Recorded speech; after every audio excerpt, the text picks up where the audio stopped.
noches, bienvenidos a todos a la Fundación Centro de Poesía José Hierro. Bienvenidos también a la 16 edición del Festival Getafe Negro. Muchas gracias a la organización por contar un año más con nosotros para coger su programación y para coger nuestra programación. Muchas gracias a Nerea, nuestra compañera de mamá que está también por ahí. Y bienvenida a Marisol Pérez Urbano, un año más.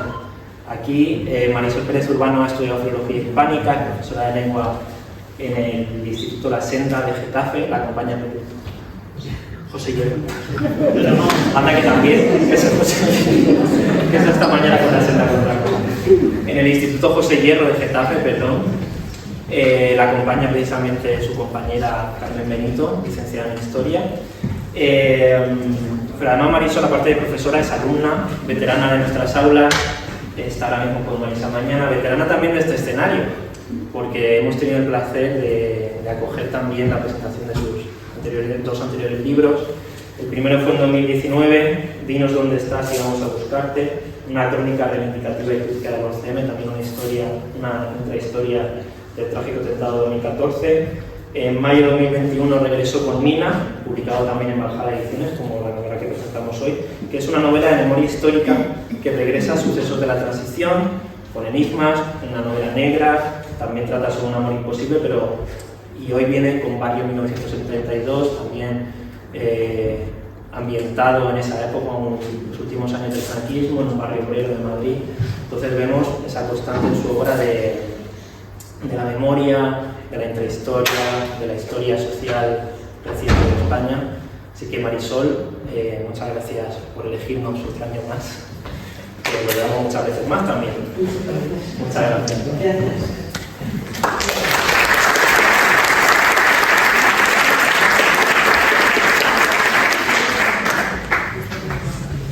Bueno, muchas gracias por acogernos. Esto ya es casa. Julieta siempre me dice esto es casa. Las primeras presentaciones de todos mis libros las he hecho aquí. Me gustaría seguir haciendo. Es un honor para mí además presentar aquí. Y muchas gracias a los que habéis venido, porque la última, la de Mina, estábamos con mascarillas que parecíamos bandidos y no todo el mundo se atrevía a venir y no pudimos hacer nada después. Por favor, luego a la salida vamos a tomarnos algo juntos, que me hace una ilusión terrible después de tanta mascarilla. Y bueno, como Carmen, mi compañera de historia, va a querer contar unas cosas sobre la novela, le doy la palabra a ella y luego ya os contaré más cosas. Gracias. Hola, buenas tardes.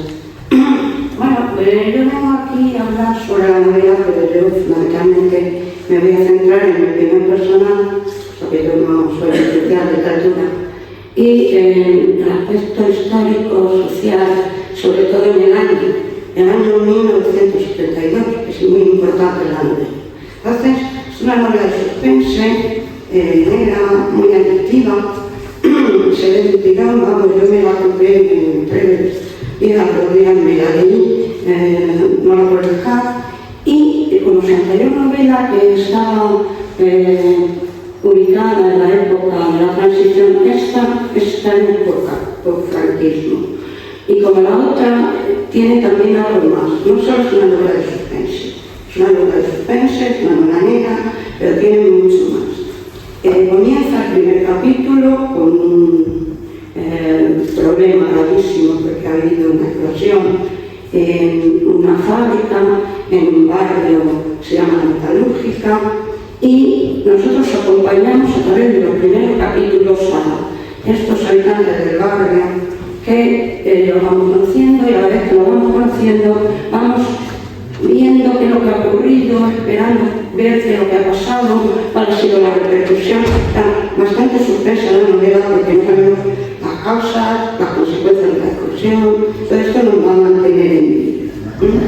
Está ambientada en un barrio ficticio, periférico de Madrid, pero un barrio muy real, porque es exactamente un barrio igual a cualquiera que podría haber titulado, ¿no? Este barrio surgió, como todos estos, al amparo del desarrollismo de los 60, que tenían que absorber a la población que venía a Madrid y no tenía donde ubicarse, ¿no? Entonces se iban a vivir a su barrio muchas veces casi de autoconstrucción y que tenían unos enormes problemas. A la vez que vamos viendo todo esto, vamos a ver cómo se resuelve el problema del suspense, qué es lo que ha ocurrido, y vamos a tener también un protagonista más, aparte de los vecinos del barrio. Ese protagonista va a ser un detective. Para mí, yo le veo un detective, de voluntariedad también. Un detective clásico, es un vecino, es un hombre pues, muy, digamos, normalito, no es un detective típico de las novelas negras americanas, es un hombre, un señor más del barrio, ¿no? Pero a la vez también nos va a ir dejando una serie de datos que él va recopilando sobre sus investigaciones, porque luego hay alguna más, no quiero meter la pata ni hacer spoiler ni decir nada, y nos va a dejar una serie de datos para que nosotros podamos también aventurar qué es lo que ha ocurrido, qué ha pasado y cuál ha sido el problema y cuál ha sido el culpable o el culpable, etc. El gran protagonista, ya lo he dicho al principio, del barrio es el barrio y también el año 1972.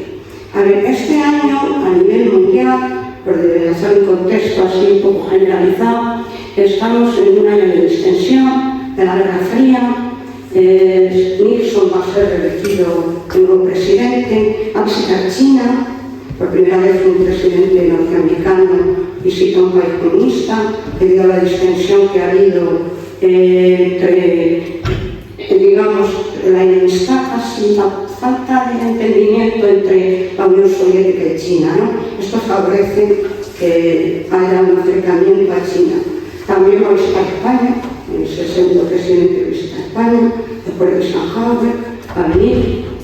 Y este año también vamos a presenciar un hecho muy desagradable, un tremendo atentado que ocurrió en los Juegos Olímpicos de Múnich.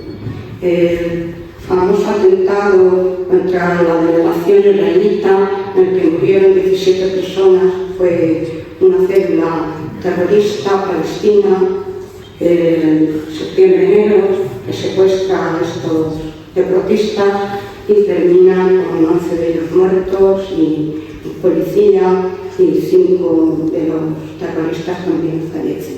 Y bueno, ¿por qué he citado esto? Pues porque la actualidad, ¿no? Vemos que han pasado 50 años y estamos igual. Ha cambiado el nombre del grupo terrorista, pero la situación es muy similar. Secuestros, muertes y falta de entendimiento.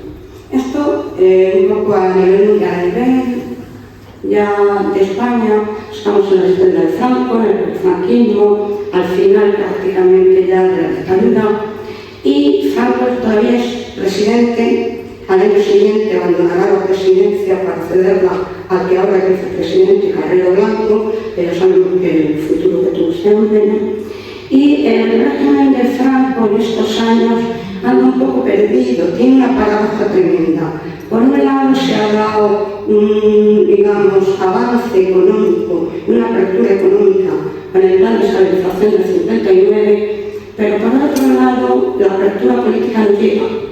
No llega porque hay una serie de personas que rodean al dictador que no quieren que esta apertura llegue y son los que consiguen el gobierno.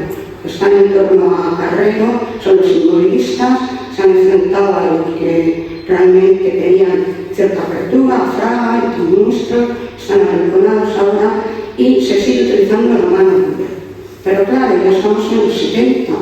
Ha entrado en España una serie de novedades que han venido por el turismo, que han venido también por los que han marchado al extranjero y van a trabajar a Alemania y a otros países europeos y traen a España pues, los años de libertad y la gente lo ve, la gente lo entiende y pide algo más, ¿no? Entonces es un poco la situación que tendríamos así hablando en Argos en España. Luego en la novela podemos ver una serie de elementos sociales que yo he destacado unos cuantos, pero para el que la lea seguramente encontrará muchos más. Hay una serie de vida y costumbres de las personas en estos años, de cómo de las familias, y por un lado vamos a ver que existe un problema de falta de infraestructuras en nuestros barrios públicas, no hay transportes públicos apenas, no tienen servicios públicos para la educación ni para la sanidad. Luego vamos a ver otro problema que se ve perfectamente, la falta de seguridad en el trabajo. Se habla de que está una explosión, pero nos asusta mucho porque ha habido alguna más, o sea, no es una novedad. Luego otro personaje tiene también relación con un familiar que ha muerto de una enfermedad laboral no reconocida de los pulmones, que dicen que es el tabaco, pero que probablemente tenga mucho que ver con su trabajo en la fábrica. Esto se ve muy bien en la novela. Luego vemos también cómo existe un adoctrinamiento político y religioso que propicia el régimen a través de la educación. Y entonces, para crear pues estos españoles de bien, ¿no? Este adoctrinamiento se nota muchísimo en los personajes más jóvenes de la novela.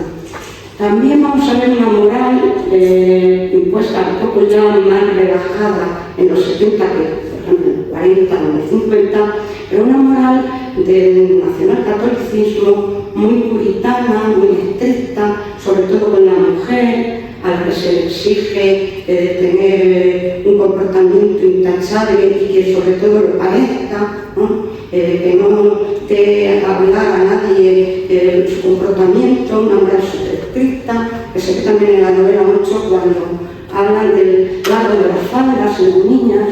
Estamos muy obsesionados con el largo de las faldas también al colegio. Luego, pues un machismo muy, digamos, reconocido, pero no criticado por la sociedad, considerado normal, ¿no? Y se habla de algo que se ha puesto también ahora mucho de moda en Gallego, porque parece una pesadilla, que llevaba a la gente, las chicas, en el metro, en medio del transporte, alfileres, para defenderse de los posibles ataques que podían tener en la cercanía del transporte público, ¿no? Esto también aparece en la novela. También esto todo ligado con la desigualdad jurídica que tenía la mujer en estos años, ¿no? Era una perpetua menor de edad. Franco, las leyes que empezó a hacer en el 38 eran básicamente copiadas del siglo XIX, de 1889.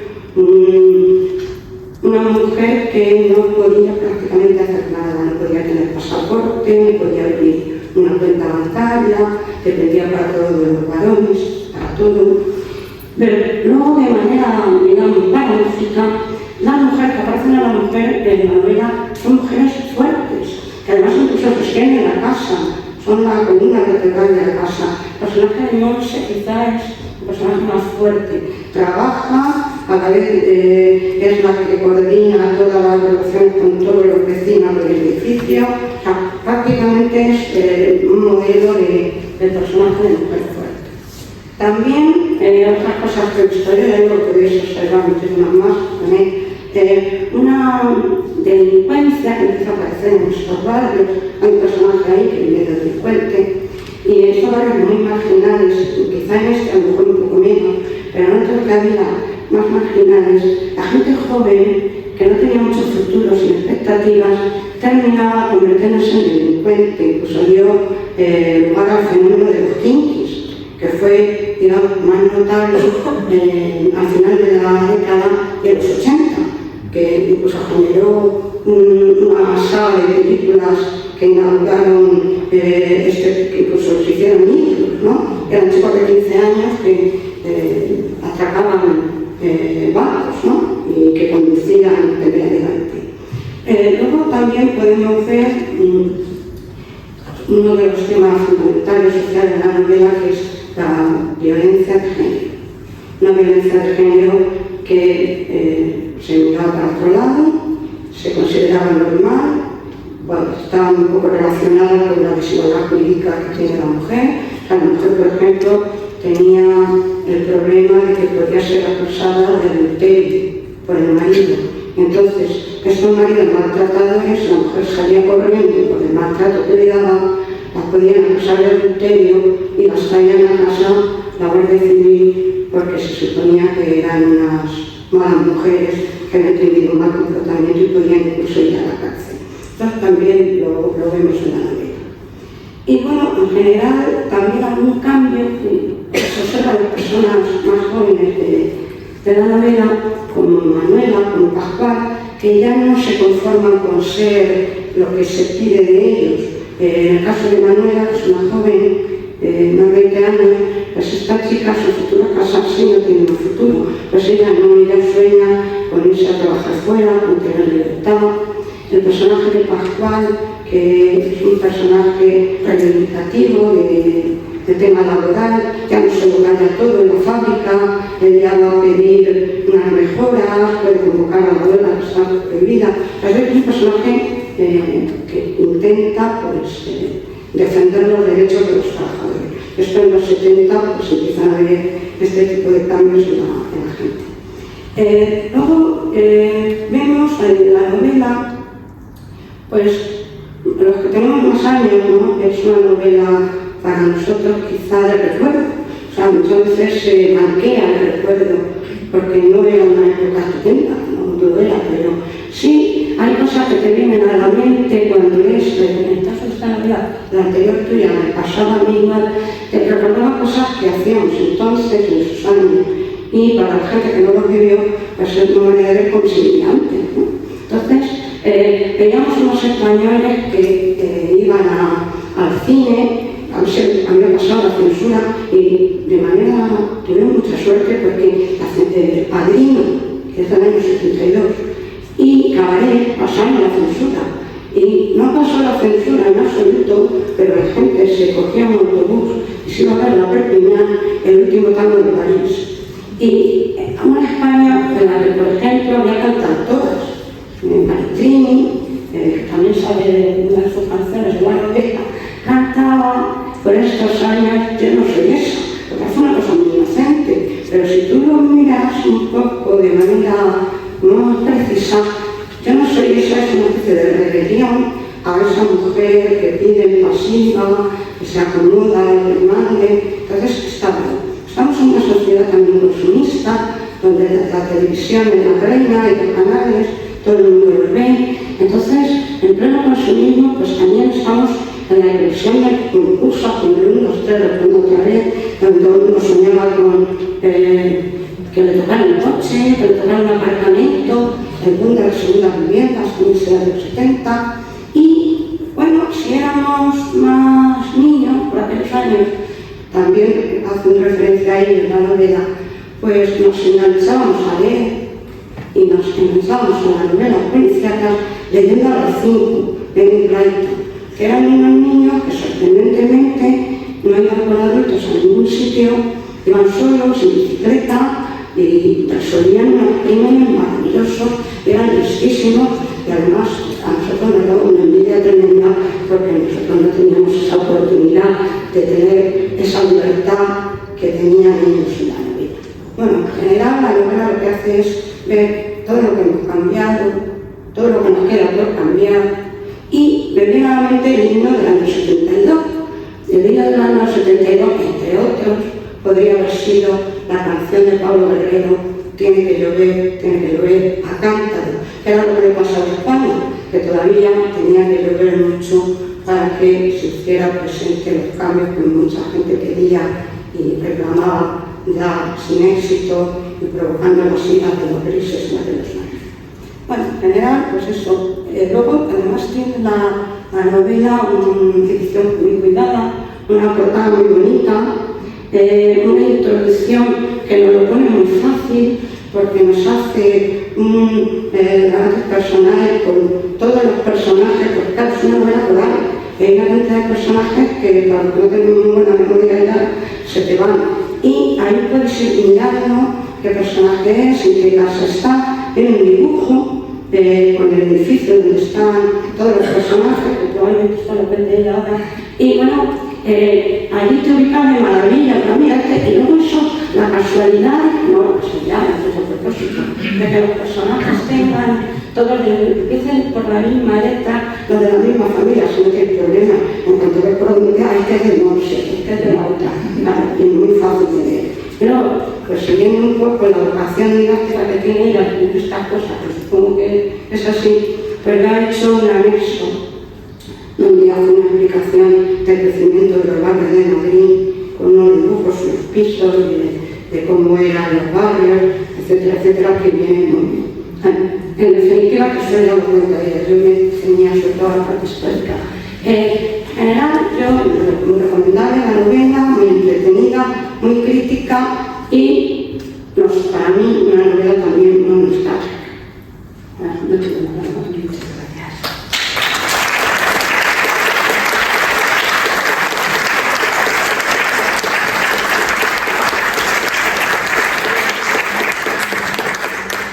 Muchas gracias, Karina. Hay que ver el librito que ya has sacado mi novela, que yo me considero una cosa más humildita, pero muchas gracias. Pues, gracias a todos por estar aquí. Yo fui una niña de barrio, y luego una mujer de barrio, y luego una profe de instituto de barrio, y después una escritora de barrio y ahora una jubilada de barrio. ¿Cómo no iba a llamar barrio a una de mis novelas? Quería que tuviera también una parte social y una parte de memoria histórica, así que por eso es Barrio 1972. Realmente tiene un segundo título, se titula Horas de incertidumbre, pero me parecía que Barrio 1972 iba más en derechura hacia lo que yo quería contar. Yo quería contar cómo era la vida de las barriadas que habité y de las que guardo recuerdo y que podíamos usar para comparar cómo son las barriadas ahora, porque realmente de ahí venimos, es nuestra historia. Y siempre me empeño, como veis, que con Nina también lo hice, en contar cosas así de historia, cómo ha evolucionado nuestra sociedad. Si soy capaz, sí. Barrio es una novela social, pero también es una novela negra y policíaca. Ya os lo ha contado Carmen, hay una factoría y la novela empieza cuando alguien en el segundo párrafo dice ha habido una explosión en la metalúrgica. Y toda la colonia entonces está expectante porque toda la gente vive de la metalúrgica. Y si no directamente de sus sueldos, de la gente que les compra, porque a su vez tienen el dinero que les proporciona la metalúrgica. ¿Y qué ha pasado? Pues durante mucho tiempo no se sabe, porque además estamos en el año 72, nadie da explicaciones. Las familias se acercan a preguntar hasta la puerta y está rodeado de fuerzas de seguridad. Nadie va a soltar prenda. Y durante horas vamos a ver a los familiares expectantes qué ha sucedido, están vivos o muertos los suyos. Alguno incluso va pasando revista a otros accidentes, incluso intenta imaginar qué ha podido suceder, pero no lo sabemos. Eso en cuanto a novela social, pero también es una novela negra, porque lo que cuenta a veces es muy negro, no hay en ese sentido de tensión. Hay un narrador que no opina, un narrador en tercera, pero que se va enfocando en los personajes, entonces vamos viendo cómo piensa cada uno de los personajes. Está escrita en secuencias, y en cada secuencia vemos el pensamiento de un personaje diferente, y eso nos permite ver al barrio en una situación especial. Yo pensé que si contaba una cosa muy cotidiana, pues iba a ser muy aburrido, así que tenía que ponerlos en una situación de emergencia, porque ahí es donde la gente se muestra realmente cómo es. Es negra porque a veces es dura, es negra porque tiene una trama de investigación policial, con un policía que a mí a veces me recuerda a Sancho Panza, ¿vale? Parece así simplón, pero tiene una sabiduría innata, muy popular, no sabría yo cómo llamarlo. Nos mantiene en tensión qué ha sucedido en la metalúrgica y luego nos mantiene en tensión la investigación del policía. Claro, de esa investigación del policía no quiero decir mucho porque entonces me cargo la trama, así que creo que voy a hablar más de las otras cuestiones, pero bueno, lo estoy contando. Es un barrio entero como personaje colectivo. La neta es una noticia peligrosa, pero da de comer a todo el barrio. La colonia ha surgido allí alrededor de los años 50, primero de manera chabolista y luego la zona iba creciendo y evolucionando, y es un ejemplo ficticio del desarrollismo franquista, porque así se fundaron muchas colonias en Madrid.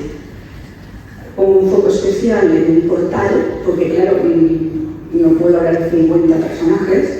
El portal número 23 tiene sitio de muestrario y que en el que tengo personajes de distintos orígenes y de distintas edades. Tengo sobre todo familias numerosas, aunque hay algunas familias pequeñas.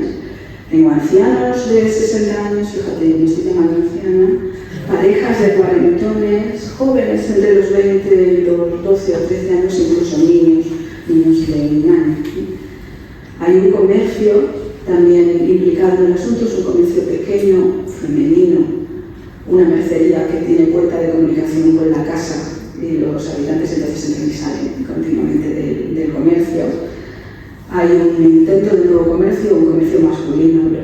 Los pocos que no trabajan en las metalúrgicas van creando esto a su alrededor. Sería una ferretería, aunque no consiguen hacerlo en el barrio, se tiene que ir a un barrio limítrofe, un barrio cercano. Y el ambiente áspero de los trabajadores del metal que tienen que hacer turnos y que la barriada entera funciona a base de las sirenas de la metalúrgica. Sonó la primera, sonó la segunda, ¿no? El primer turno, el turno de mañana, el turno de tarde o el turno de noche. Tengo un policía que también es de barrio y el que os contaba que es un inspector que conoce a los vecinos, por eso me encarga a mí el asunto. Poco he hecho a casos como el que de pronto le ha caído encima, y es un tipo como ellos, Jesús Mena, el hombre que lo apunta todo, que nos va sorprendiendo con esa inteligencia innata y es la inteligencia también del pueblo. ¿Qué ha pasado? ¿Hay víctimas? ¿Qué hace el inspector Mena en ese accidente laboral? No quiero contar muchas cosas porque no quiero desvelar la trama, pero ya os contaba que la música empieza con la explosión y que se mantiene durante toda la novela y que dura solamente 36 horas, así que es tensa de leer, fácil de leer porque los capítulos son siempre muy cortos. Ya sabéis que tiendo a capítulos cortos, pero antes de que el inspector Mena empiece a investigar, ya conocemos a los personajes y cómo piensan, con lo cual cuando él empieza a hacer sus interrogatorios, nosotros podemos ir calibrando este que hará, este que dirá, lo dirá todo, o sabemos cuándo mienten. He intentado que eso funcionara, creo que sí, y bueno, y la intriga y la rapidez que hace que no lo puedas dejar. Una reflexión sobre la vida cotidiana de los primeros 70. Carmen ha contado cosas muy interesantes, pero estamos es una reflexión crítica y tiene una trama negra, ¿no? Entonces es una colonia aislada en el sentido de que, o sea, en medio de la nada, que con un servicio de transportes inviales, con aceras carcomidas, los niños van pisando barro, a las niñas les echan la bronca porque van pisando barro y no llegan y se ensucian el uniforme cuando llegan al colegio de las monjitas, y servicios sanitarios. Tienen un médico al que pagan una iguala y con eso se tienen que aguantar, con centros educativos precarios. El colegio de los niños está en los bajos de un piso y los niños no tienen patios, salen a jugar por el mercado. Y claro, cuando por el mercado pues les terminan encontrando trabajillos por allí, abandonando los estudios. Todo está funcionando alrededor de esa empresa porque el barrio ha crecido para los trabajadores de esa empresa. E incluso se comenta cómo empezaron a construirlo con sus propias manos, que se lo tiraban la Guardia Civil si no construían lo suficiente. Se ayudaban unos a otros y levantaban una casa por la noche y por la mañana ya tenían una casa, y como eso se transformó un poco más adelante en una barriada de bloques de pocas alturas, por supuesto sin ascensor. Pero todavía hay comunicación entre los vecinos y todavía hay solidaridad vecinal, porque es como si se hubiera trasplantado la gente del pueblo a la ciudad. Todavía hay esa querencia o ese interés por los de al lado, todavía no está tan deshumanizado como yo creo que últimamente sí estamos. Y luego la intriga negra, obviamente hay sucesos inopinados que van salpicando la trama, giros de guión, intrigas, pistas, posibles culpables, y aquí no puedo decir nada más, ¿vale? Tendría que matarlos, como decía Connery. Si os cuento eso, tendría que matarlos. Y surgen todos los problemas de lamento. Ella ha contado muchos muy bien porque ella es especialista, pero bueno, yo he querido hablar de los núcleos poblacionales dispersos, alrededor de industrias, a veces que no se sabe muy bien a qué municipio pertenecen, que están más cerca del municipio B, que pertenecen al municipio A. Barrios nuevos que carecen absolutamente de todo, en el segundo anillo de Madrid, un urbanismo descontrolado, la inmigración del campo a la ciudad, el chabolismo, todos mezclados a la vez, los planes de desarrollo, la creación del Gran Madrid a base de anexionar localidades que están alrededor de Madrid, el nacimiento y la destrucción de nuevos poblados, porque todo eso iba cambiando continuamente, y luego gentes de distintos orígenes, en casas muy pequeñas, realmente muy pequeñas. He puesto algunos planos para que se vean las dimensiones, muy pequeñas, con poca intimidad, por eso la gente vivía en la calle todo el tiempo y bueno, no había mucha intimidad en el sentido de que todos se enteraban de todo. Sin los servicios esenciales o muy rudimentarios, como ya os contaba, de sanidad, de educación, de transporte, familias con más hijos de los que podían mantener. Entonces los hijos tenían que trabajar desde muy jóvenes, sobre todo los mayores. Una sociedad patriarcal, de hombres que trabajaban muy duro y apenas aparecían por la casa, de mujeres que colaboraban como podían, a menudo con labores de economía sumergida, con costura, con limpieza, con negocios pequeños. Y ese desarrollismo franquista que empieza a crear industrias o permite que aparezcan industrias, ese sistema capitalista pero muy explotador, que tiene accidentes laborales y cero explicaciones y cero ayudas. Todo esto es lo que yo quería contar, pero no he puesto ni una sola línea explicativa, todo es narración. Esto está por debajo, subyace, pero nadie cuenta nada de esto que os estoy contando yo, es pura narración. Os hablaba de personajes de varias generaciones, ¿vale?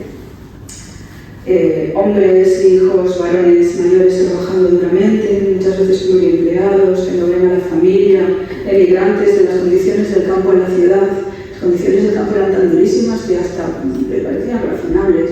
Las de las industrias, generaciones posteriores, luego no lo soportaban.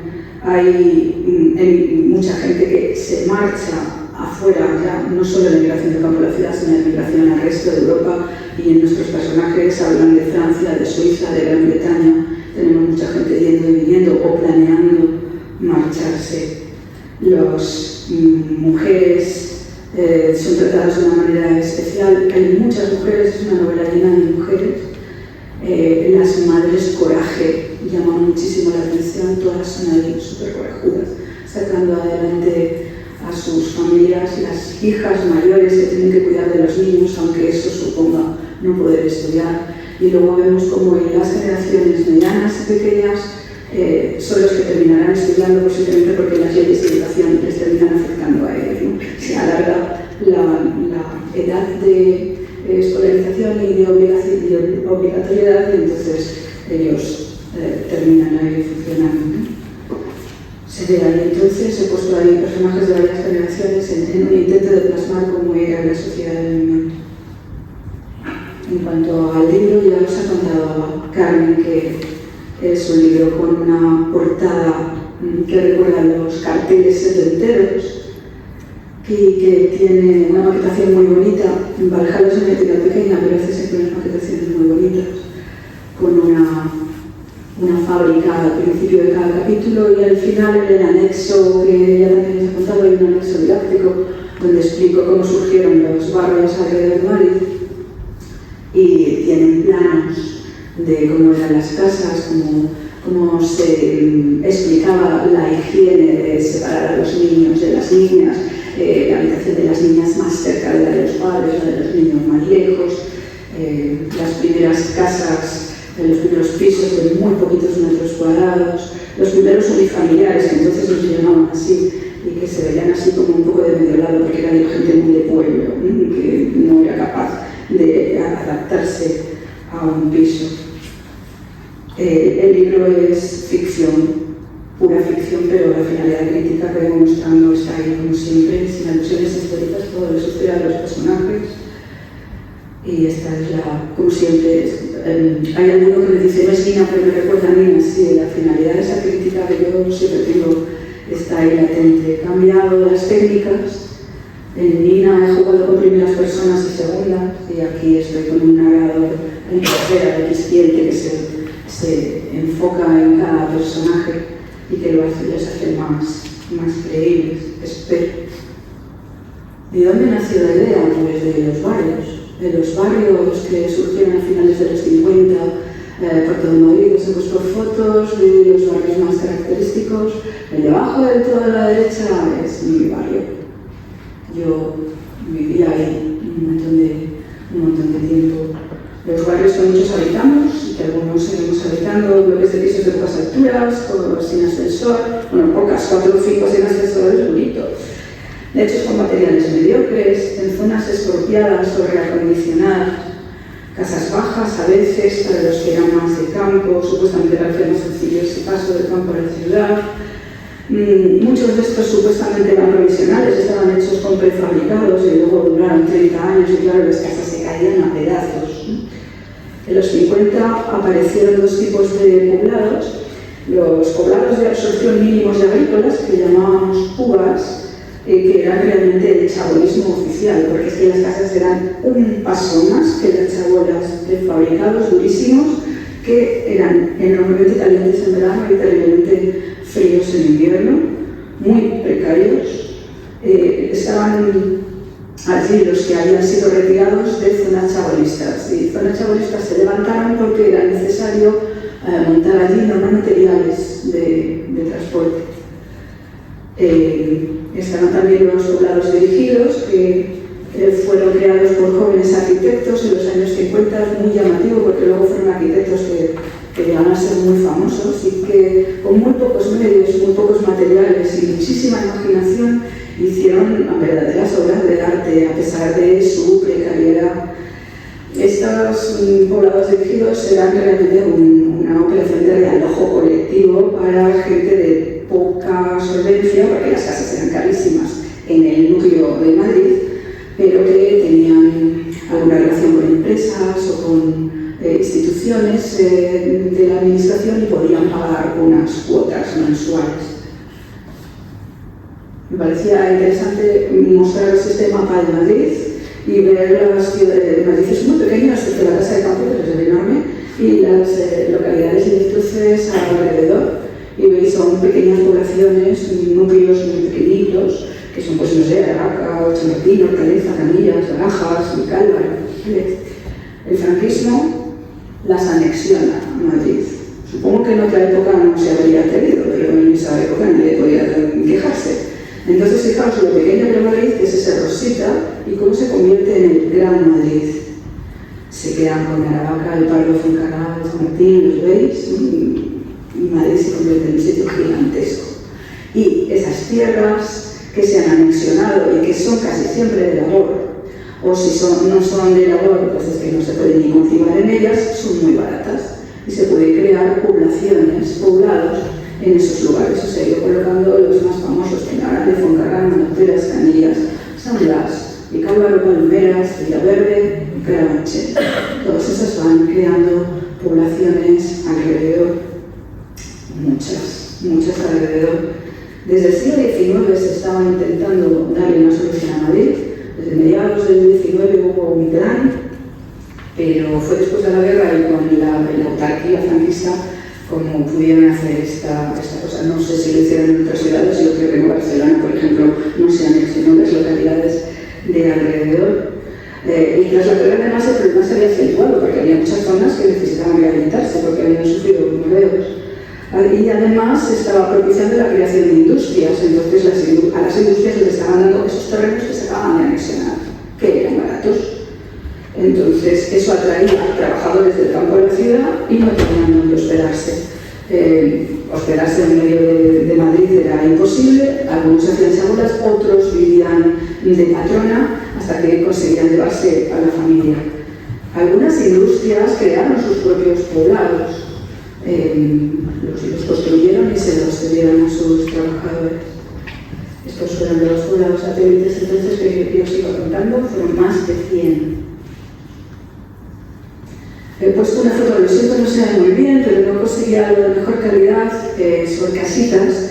Si vemos arriba del todo, en el año 45, vemos que es simplemente los pedazos de los cultivos, de los distintos colores de los distintos cultivos. En los años 50 vemos la aparición de pequeños poblados, pero sí, esos poblados no tienen viales, están ahí en medio de la nada, o sea, van pisando barro y tú vives allí. Un poco más adelante, en el año 75, vemos que ya hay viales que se están creando muchos más, y a partir del 91 vemos que algunos de esos poblados, los más primitivos, no están, han sido transformados en otros, y que los de los años 70 aproximadamente han sido remozados y recolocados. Os he puesto también ahí algunas de las placas famosas de los pisos y casas que el franquismo fue creando, Delegación Nacional de Sindicatos, Ministerio de la Vivienda, Organización Sindical. De hecho, el portal de mis personajes tiene una placa así puesta encima, y uno de los personajes siempre que va lo lee y se da cuenta. Y también tenemos la placa de Pedro Villalobos, el primero que creó toda esta idea del Gran Madrid y de crear alrededor de poblados obreros satélites. La polémica fue gigantesca. Había quien opinaba que había que separarlos de la gente más adinerada, había quien opinaba que mejor había que mezclarlos todos. Terminó cundiendo la segunda. Entonces los poblados obreros se pusieron alrededor con la idea de que hicieran de filtro al chabolismo, que era el tercer círculo. Y bueno, ha hablado también de industrias, os he puesto ahí algunas fotillos de todo tipo de industrias. Las industrias fueron creciendo alrededor, en esa zona que os comento. Había algunas que estaban en Madrid, obviamente, pero fueron sobre todo en la zona del Gran Madrid anexionado. A veces la ciudad crecía hasta la industria y eso provocaba conflictos, seguimos teniendo conflictos ahora mismo, que si tal industria es incómoda, no es incómoda, huele o causa problemas, a veces no.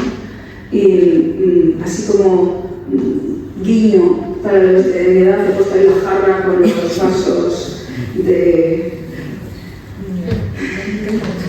aluminio ahí, esto usado, no sé cómo se llamaba exactamente. Mi marido siempre me hace aluminio anodizado. Esos vasos que usábamos todos ahí de la infancia, y que teníamos vasos para cucharones, azucareros y todo tipo de cosas, y que en los de mi casa los colores desaparecieron muy pronto, verlos así tan lindos en una tienda de estas de cosas antiguas. Me pareció muy gracioso y muy divertido. Pues esto es lo que yo pretendía con la novela. No puedo contar demasiadas cosas más porque entonces me la cargo.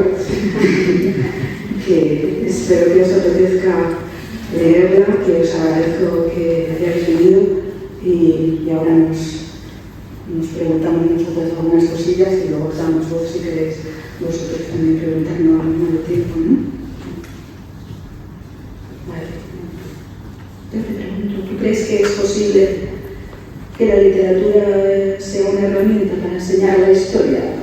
Bueno, no creo que es posible, yo creo que es fundamental, y siempre cuando he dado clase en cualquier grupo, en los grupos de AESO, siempre mandaba muchos libros porque yo tenía el problema de que creo que si mandas un libro que no les gusta y se me cuesta arriba, cogí manía a la lectura.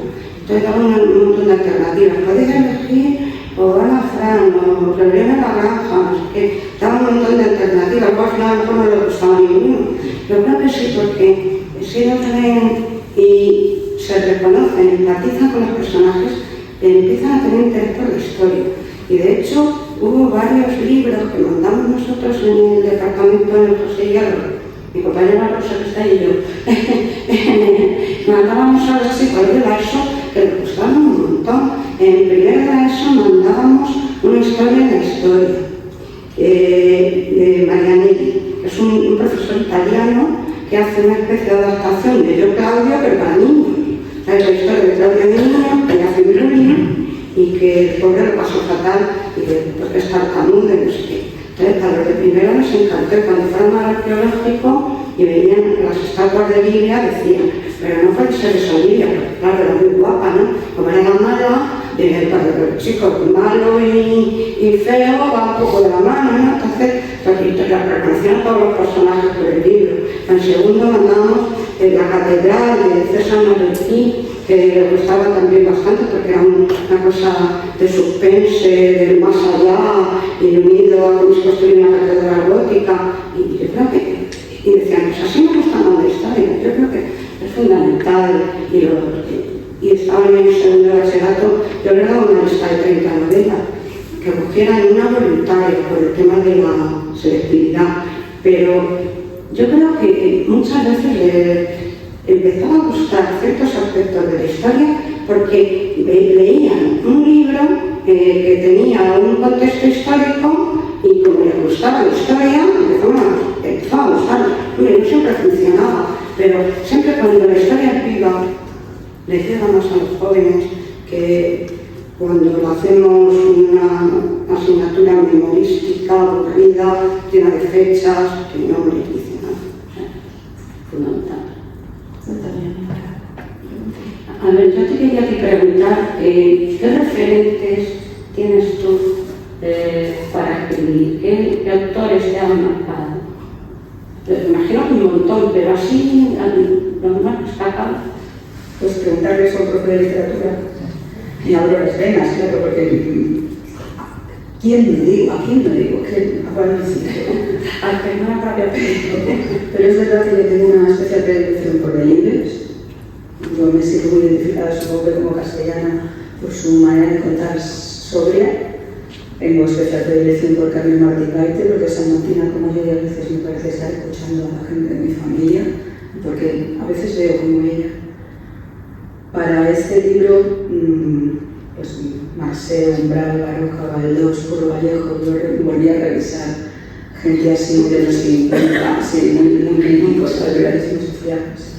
Y para la parte más negra, pues, ¿qué te voy a contar? Yo, en mis horribles viajes, porque mis primeros destinos siempre estaban fuera de casa, fuera de Madrid, yo me leí todos los Agatha Christie existentes en mis viajes en tren. Voy a trabajar, vuelvo a trabajar, todos los fines de semana volví a casa. Me gusta, bueno, había leído los típicos de la infancia, de, yo qué sé, Conan Doyle o Montalbán, pero le tengo un especial gusto a Petros Markaris. Me gusta a Petros Markaris porque es muy social también. Y a John Connolly, que me hace mucha gracia. He leído Hamlet, obviamente, no soy muy de los americanos, pero me gusta la sequedad de Hamlet. Y oye, como no voy a citar a Marcelo Luján, que me cae muy bien, y ha sido un maestro mío de escritura.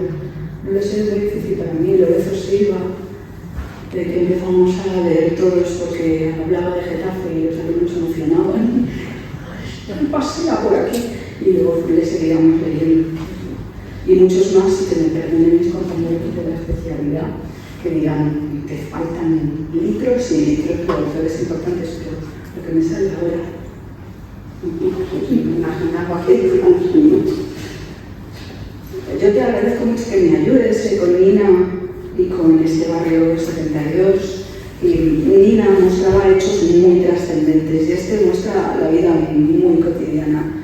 Aún así, sirve para explicar las historias, sirve, pues a veces mucho más, porque para que haya un contexto social tiene que haber un contexto histórico. Entonces, lo que ocurre en una dictadura no ocurre en una democracia, lo que ocurre en España no puede a lo mejor ocurrir en África ecuatorial.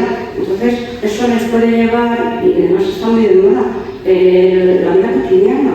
Hubo, sobre todo en los 80, una explosión de historiadores contando la vida cotidiana, de llegar a Roma a través de la vida cotidiana, cómo vivían, comían, cómo se vestían. Yo creo que da igual, el caso es que ese tipo de tema les llegue y entonces intenten entender por qué es así. Por ejemplo, se asombran mucho de ciertas costumbres de la gente joven. ¿Cómo podían leer por 13 años todo el rato? Claro, es que no tenía estable, ¿no? Ese tipo de cosas te da el contexto social, te dice cómo era la sociedad, cómo era la política, cómo era la economía. Los niños entonces, que éramos de clase media o clase obrera, ¿no? pues no teníamos tantos recursos de juego como puede tener a un niño de base media abajo, Casadela, que tiene muchas más cosas para entretenerse. Entonces, creo que sí, de una cosa te lleva a la otra, incluso te engancha más porque es más cercano, ¿no? Y sobre todo somos bogotillas, como mucha gente. Vamos a ver si me entero y si sé cómo vive y me interesa la historia del hombre. Y yo también te quería preguntar, pero yo creo que sí que ya lo he dicho un poco, que tiene una parte autobiográfica, o por lo menos de vivencias tuyas que vas a llevar a las novelas, ¿no? Esta concretamente...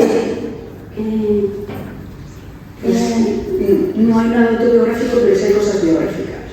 ¿Recuerda la frase esa de ten cuidado lo que me cuentas, que puede salir en una de mis novelas? Pues no son cosas que me han pasado a mí, pero muchas sí son cosas que han pasado a mi alrededor y que yo las he recogido. Si tuviera que identificar con alguno de los personajes, yo soy como las niñas que tienen la edad que yo tenía en esa época. Y entonces, pues con la problemática que decir que teníamos las niñas en esa época, si estudias o si no estudias, si cuidas de los hermanos, que te presionan, o algunas niñas les presionaban para que dejaran de estudiar, las monjitas y sus ideas peregrinas sobre no sé, cosas, es un poco eso, lo que podría ser, pero no lo es, no es autobiográfico. Realmente de mis libros lo único que es verdaderamente yo es el primero, y luego ya todo lo que hago es ficción, aunque obviamente parece verdad, porque está basado en cosas. No he dicho, Claro, hay cosas que nos han sucedido a todos alguna vez, sí. No sé qué más contarte, compañera. Pasamos a ver si queréis contarnos algo, queréis preguntar algo que os interese. Marisol, yo sí que tenía, habéis comentado también la importancia de recordar cómo han empezado la historia de ciertos barrios y, bueno, cualquiera de las dos, si podéis comentar cómo puede explicar o qué diferencias veis o qué parecidos también veis de las barriadas de aquella época y cómo son ahora en 2023, si ha cambiado mucho, si no, cómo puede iluminar historias de esta época la actualidad.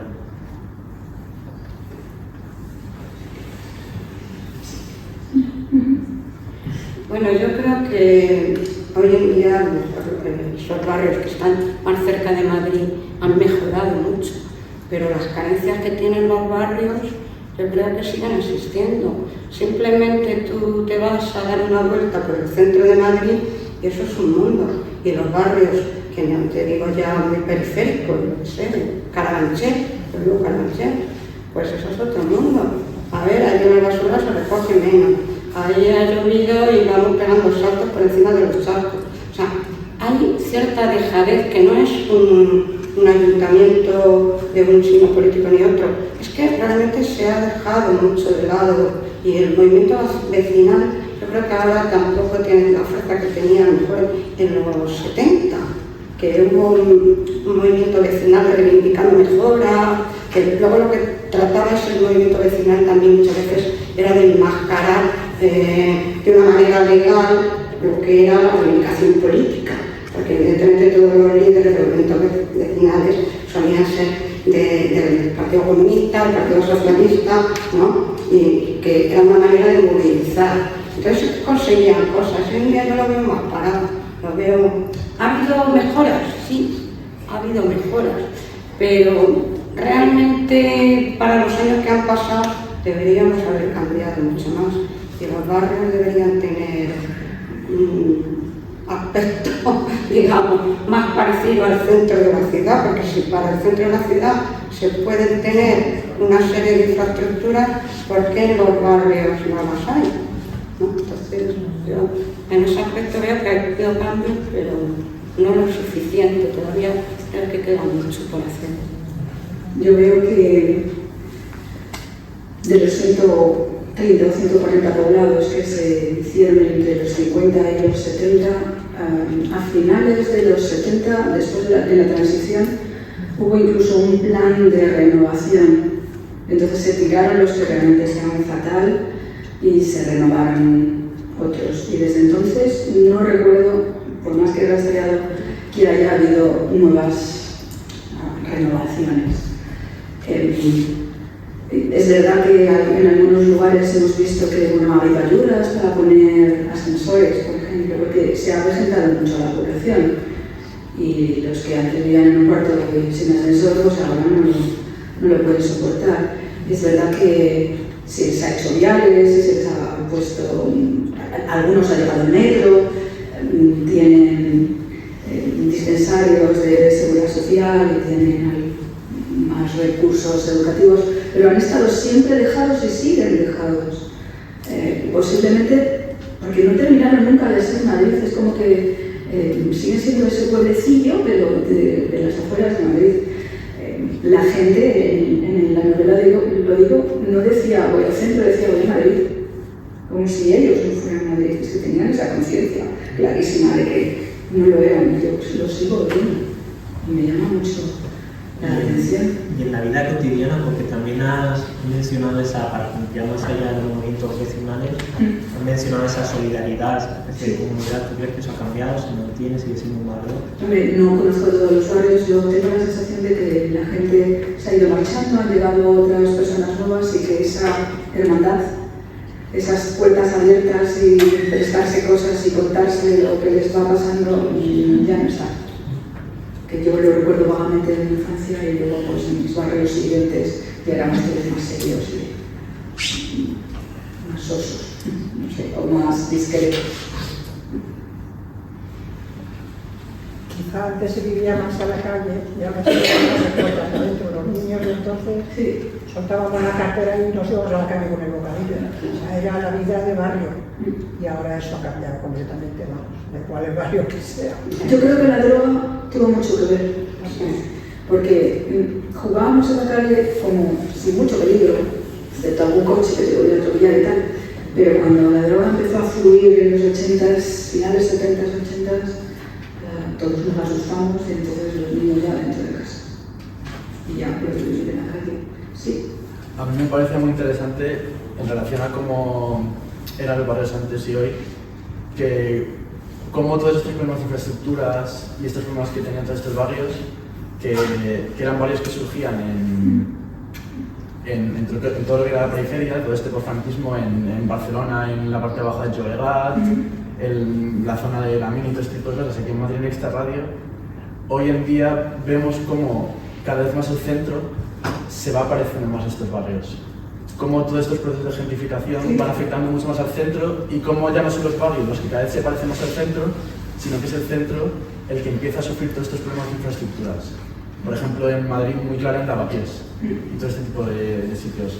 Cómo ya no son estos como infraestructuras corresponden a la construcción de nuevos asentamientos, sino como el centro cada vez va convirtiéndose más, se ve muy fácil en Madrid o en Barcelona, empieza a tener todos esos problemas que tenían antes los barrios en los 70 y los 80. Y las grandes ciudades de toda Europa, el centro se va gentrificando y la gente se va fuera.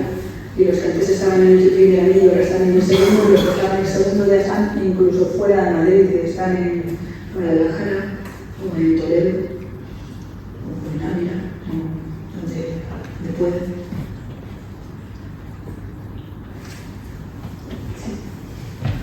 Pues yo te tengo que dar una enhorabuena porque me parece que las ilustraciones son para mí magníficas.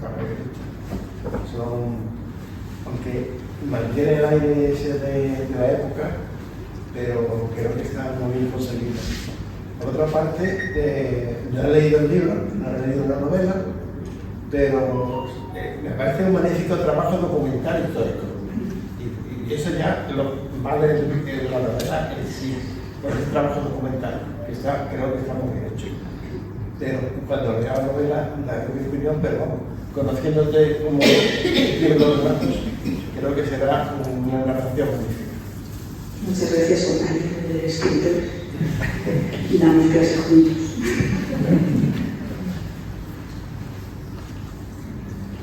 Me acuerdo de esta época del año 72 en Maldecas, nosotros éramos hijos de la inmigración agrícola y de Toledo, de Extremadura, Andalucía. Vivíamos en Casita Guacas, se compartía todo, a lo mejor, no sé, que llegaba tarde, tenía pan y preguntaba, y a lo mejor llegaba a la tienda y tal, pues a mí me va a sobrar un cacho, espérate, voy a preguntar al otro y se compartía todo. Y cómo salíamos en verano, tanto más promoción, salíamos con la silla y allí se compartía todo, las charlas, las tertulias y lo de la mesa camilla con los abuelos que también se vinieron a Madrid y me contaban las historias de aquellos tan bonitas. Y ya empezó también, pues eso, los primeros grupos juveniles, asociaciones, como la inquietud de los institutos, con reivindicaciones, las huelgas y manifestaciones, ya se veía la gente de reivindicación que era muy latente en los barrios. Eso es una cosa que creo que sí la habrás tocado. Sí, supongo que sí, lo intentar. Gracias por compartir. Sí. Fue muy bonito esa época. Eso es memoria. Eso es memoria. Claro. Yo siempre me peleo con la memoria.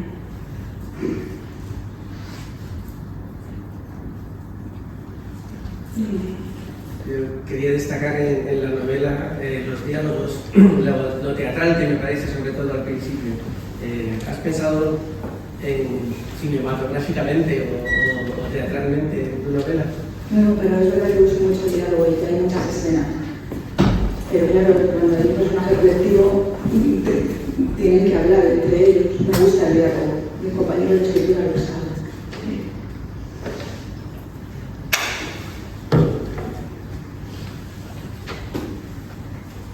Marisol, muchísimas gracias.